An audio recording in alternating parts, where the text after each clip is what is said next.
And then the final thing that I was going to say in terms of why things didn't work that they, that used to work is, by the time we're 30, we start to experience muscle loss gradually every year, every decade. That happens, when we don't actively work to maintain and grow muscle. And so what happens is even if your weight doesn't change, your body composition changes so that, yes, you may weigh 125 pounds and before you had 70 pounds of muscle and the rest was fat, maybe you only have 60 pounds of muscle now and the rest has become replaced with fat. Your clothes don't fit the same, but muscle weighs more than fat. So you might not even gain weight, but you have this change in your ratio of lean mass to fat that affects your metabolism. So our muscle mass fuels our ability to burn calories. The more muscle mass that we have, the higher our metabolic rate is. Our resting metabolic rate is what's required just for us to be alive, okay, and lay on the couch passively. The more muscle mass that you have, the needle moves up on that metabolic rate. So that means that you can eat more and your body will metabolize it more. So we want to keep the muscle mass high for a number of reasons.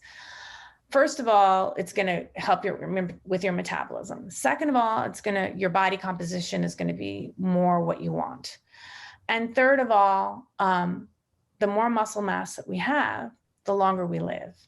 I mean, it's literally, I know you've heard me say it, Karen, stronger people are harder to kill, but it's true. And there's studies have been conducted that tell us, the people who are living the longest are the ones who retain their muscle mass.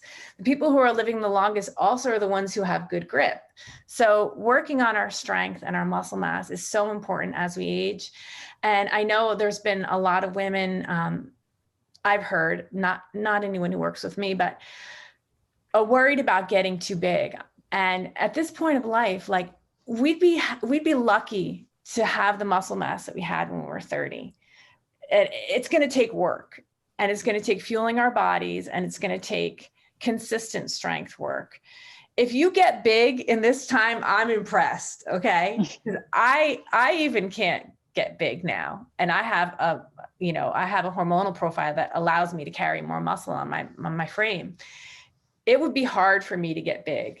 And as heavy as I train, so please don't worry about getting big. What may happen when you're strength training though, is you may start to grow mass under your fat. So you might say, hey, oh my God, my pants are tighter. You have to get to that tipping point where basal metabolic rate has raised up high enough that you're then burning more calories and the fat is shrinking, okay? And there are different things that go into that, okay? So don't worry if your pants are initially a little bit tighter in your training. Okay, so the problem with losing muscle mass is we continue eating the same maybe, right? We're still eating the same diet and no problem, we think, but because our metabolic rate is lower, we're putting on weight. Even if we weigh the same, okay? So that's what the women who still kind of weigh around the same, what they always weighed, who are carrying less muscle now, are gaining weight and they're like, what the heck's going on here? Well, if you don't have the same muscle mass, you can't eat the same amount of food. You have to adjust your diet down to, to the proper ratio. So that's why don't even worry about adjusting your diet down. Just increase your muscle mass. Who wants to be restricted? Not me. Okay, so. Okay, here's where I'm going to go into why I'm not a body healthy at every size coach. We are not healthy at every size. I'm not saying that you can't be healthy and be a big woman. And believe me, I have tremendous respect for women of every size, shape, and color. I have competed with the best of them. I have competed with women who are amazing athletes at 250 pounds. The problem with uncontrolled fat growth in our body, particularly in midlife, is that the things that happen to us hormonally tend to contribute to weight gain in this area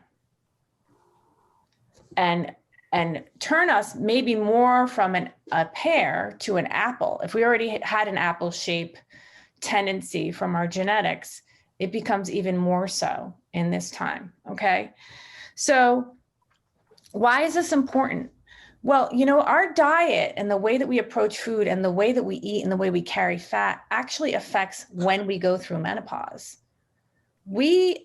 If we can, and are willing to and interested in, we can actually prolong our perimenopause so that we go through menopause later. Why would we want to do that? There are much better health outcomes for women who go through menopause later. So the more that we can do to limit our consumption of refined carbohydrates, alcohol, and smoking, the better we're setting ourselves up to have menopause later. We want that, okay? There are studies about, okay, so I want to talk about what happens when we gain weight in that middle area of our body and what kind of weight that is and what that does to us, okay? So what it is, we have a couple of different kinds of fat in our body. We've got three kinds. We've got brown fat, which we need in our brain. We have subcutaneous fat. That's the cellulite fat that we complain about, which is not very harmful, by the way, at all. And then we have the harmful fat, which is visceral fat. And that is literally the fat that lives between our organs in our torso. So I work with clients all the time, and I put them on this machine called the InBody, and I'll look at their percentage of body fat and their visceral fat. It always comes down to that number, the visceral fat number, how many cubic centimeters of fat they have in their torso. That is their measure for longevity. If it's below 10 centimeters, we're pretty good. If it's above 10 centimeters, that's the work that needs to be done. Way above and beyond anything else, okay? Because that visceral fat is extremely metabolically active. And what I mean by that is that it is related to hormone-related illness. So it actually makes hormones, that kind of fat. Other kinds of fat make hormones too, but especially that visceral fat and that belly fat can create absolute hormonal havoc on our bodies. And it is associated with hormone-related diseases like cancer and diabetes and also Alzheimer's. So it is really important to get that under control without feeling like you're beating yourself up. Okay.